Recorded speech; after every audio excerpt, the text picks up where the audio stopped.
حکوومەتی هەرێمی کوردستان بەرچاوی ڕوونەکە تورکیا لەم ئۆپەراسیۆنانە ئامانجی چییە؟ چونکە بەدەر لەوەی کە تورکیا بۆ خۆی بانگەشە بۆ ئەوەکە کە ئامانجی تەنها لێدانی پارتی کرێکارانی کوردستانە، زۆر لێکدانەوەی جیاوازیش دەکرێت لەسەر ئامانجەکانی تورکیا لەم ئۆپەراسیۆنانەیە. بەشێک لەوە داگیرکاری بەشێک لە خاکی باشووری کوردستانە. بابەتێکی دیکە لێدان لە بەرژەوەندیەکانی حکوومەتی هەرێمی کوردستانە. ئێوە چۆنەی بینن؟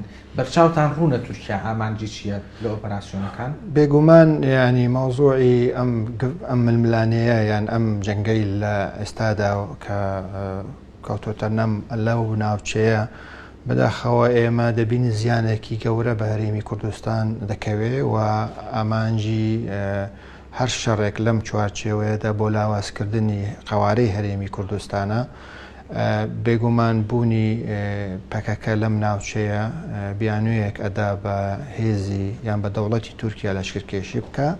بێگومان ئەم مەسەلەیە لە بەرچاو ئەگیرێت لەم چوارچەوەیەدا کە ئەم جۆرە جەنگە ئەم جۆرە ڕەفتارە کە لە هەرێمی کوردستان ئەکرێ بێگومان ئەمە کاریگەریەکی زۆرە بێ لەسەر هەرێمی کوردستان و ئێمە وەکو سیاسەتی هەرێمی کوردستان لە سەرەتاوە لە سەرەتای دروستبوونی قەوارەی هەرێمی کوردستان لەگەڵ سیاسەتی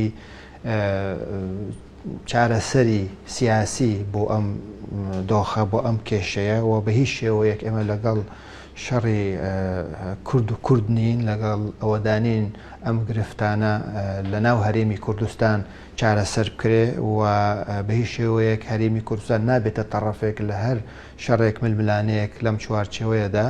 بۆیە ئەم مەسەلەیە ئێمە لەو بڕوایەداین کە بوونی ئەم هێزە بیانوویەکی گەورە بە لەشکرکێشی سوپای تورکیا ئەدات و کە ئامانجی سەرێکی لە ڕوانگەی ئێمەوە ئەوەیە کە بۆ لاوازکردنی ئەم قەوارەیە کە بەداخەوە هێزی پەکەکە ئەم بیانوویە ئەدە بە لانەکانی تر.